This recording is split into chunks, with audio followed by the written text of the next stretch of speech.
Selamat pagi ya. Saya akan mempresentasikan etika di pasar. Dosen pengampu Bu Sri Lestari Yuli Prasyatini, SE, M, SAAK, CA. Anggota kedua, saya sendiri Diana Jemina dan Mirna Nurlitawati, dan yang ketiga Helena Praja Kodi Erlangi.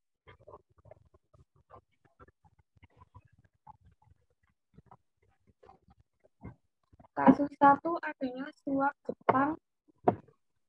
Pada bulan Juli 1976, Fukio Tanaka, mantan Perdana Menteri Jepang, ditangkap dengan tuduhan menerima suap 1,8 US dollar juta dari Lockheed Aircraft Company untuk membeli beberapa pesawat buatan Lockheed. Sekretaris Tanaka dan beberapa pejabat pemerintah juga ditahan. Publik Jepang memberikan reaksi dengan meminta penjelasan lengkap atas keterlibatan Tanaka. Menjelang akhir tahun, mereka memecat pengganti Tanaka, Takeo Miki, yang diyakini berusaha menutupi tindakan-tindakan Tanaka.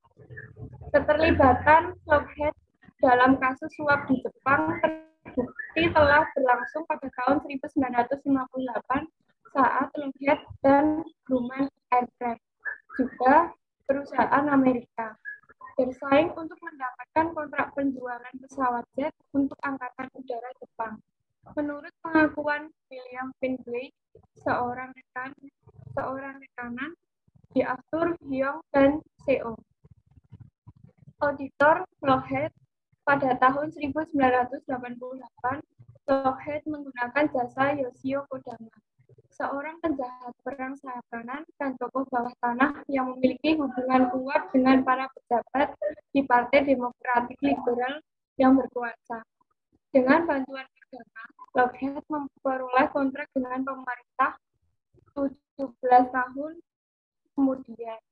Terungkap bahwa CIA memperoleh informasi dari seorang pegawai kedutaan Amerika bahwa Lockheed melakukan suap untuk menegosiasikan kontrak tersebut.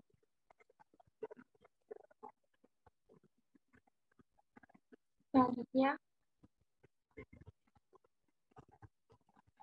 pada tahun 1972, Lockheed sekali lagi menggunakan jasa Kodama sebagai konsultan untuk membantu penjualan pesawat ke Jepang. Lockheed saat itu tengah berusaha keras untuk menjual pesawat-pesawatnya pada perusahaan penerbangan Jepang karena mengalami sejumlah kerugian keuangan yang cukup berat. Biaya yang dikeluarkan untuk menutup kontrak dengan pemerintahan membuat Lockheed hampir bangkrut pada tahun 1970 hanya melalui jaminan pinjaman pemerintah sebesar 250 juta US dollar. Pada tahun 1971, perusahaan bisa terbebas dari bencana Carly Kocian, direktur Lockheed dari tahun 1967 sampai 1975, sangat gelisah dengan nilai penjualan perusahaan karena tidak mampu memperoleh kontrak sebanyak yang dibutuhkan. Selain Kodama, Lockheed juga dibantu oleh Toshiharu Okuno, seorang perdagangan, dan Merubeni yang bertindak sebagai wakil resmi Lockheed. Carly Kochi selanjutnya mengajukan pembelaan bahwa tindakan tersebut merupakan salah satu praktik bisnis Jepang, dan dia memperoleh saran ini dari sejumlah konsultan lokal. Pembayaran ini, hak konsultan tersebut adalah untuk menyesuaikan diri dengan praktik bisnis lokal. Selanjutnya akan dibacakan oleh Helen.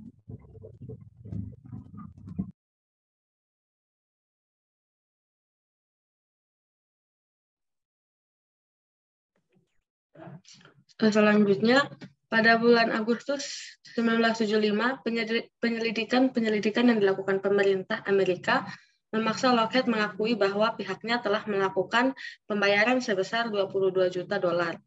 Penyelidikan lanjutan yang dilakukan Senal pada bulan Februari 1976 mempublikasikan keterlibatan Lockheed dengan pejabat pemerintah Jepang. Pemerintah Jepang sendiri akhirnya membatalkan kontrak dengan Lockheed.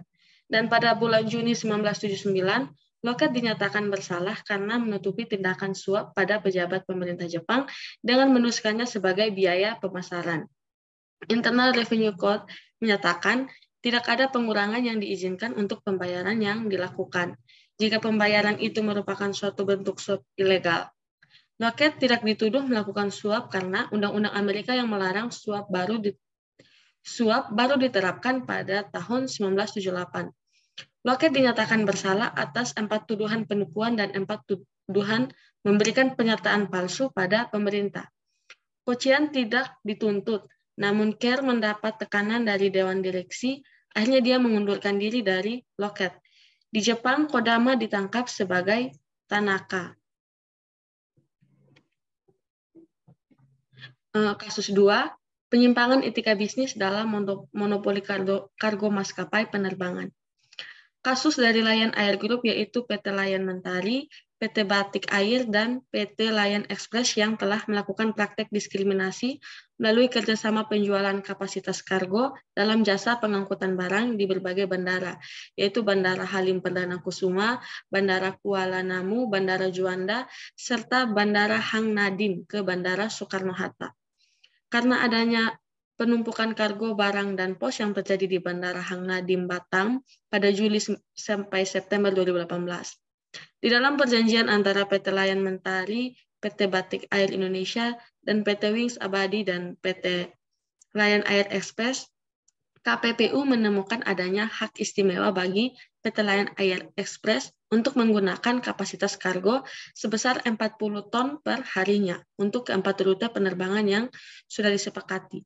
Tindakan ini memang terbukti mempersulit akses pengiriman barang bagi agen kargo resmi lain selain PT Lion Air Express. Akan tetapi, tindakan diskriminasi ini tidak berjalan efektif karena agen-agen ini justru pindah ke maskapai penerbangan lain. Kasus selanjutnya dijelaskan oleh teman saya.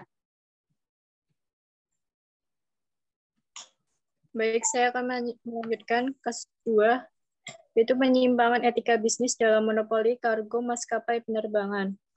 Bukti yang ada dalam kasus ini, Majelis Komisi KPPU akhirnya memutuskan bahwa PT Lion Mentari, PT Batik Air Indonesia, dan PT Lion Express terbukti melakukan pelanggaran terhadap Undang-Undang Nomor 5 Tahun 1999 Pasal 19 huruf D tentang larangan praktek monopoli dan persaingan usaha tidak sehat. Dalam hal ini, PT Wings Air tidak terbukti melanggar peraturan perundang-undangan karena memiliki rute penerbangan yang ada di dalam kasus ini. Majelis Komisi juga mengenakan denda terhadap ketiga perusahaan ini masing-masing sebesar 1 miliar rupiah.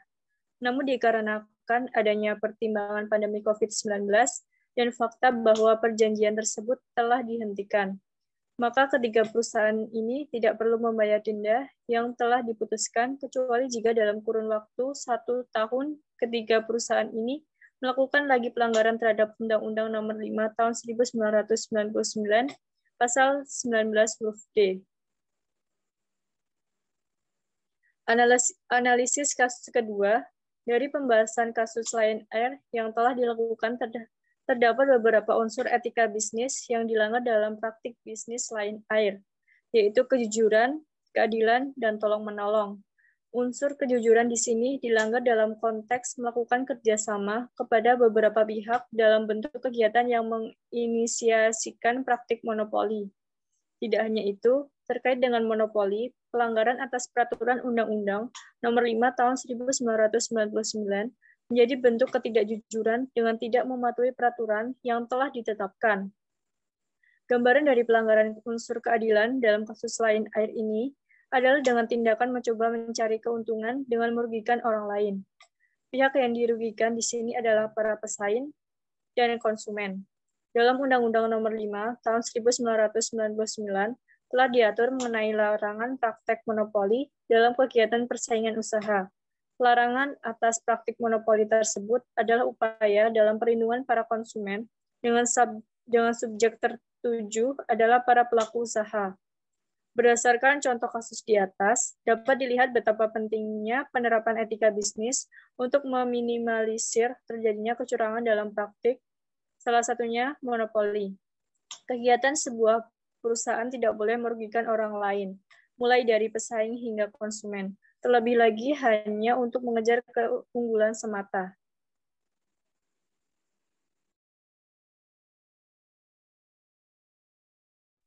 Baik, terima kasih presentasi dari kelompok 4. Bila ada kesalahan, saya minta maaf.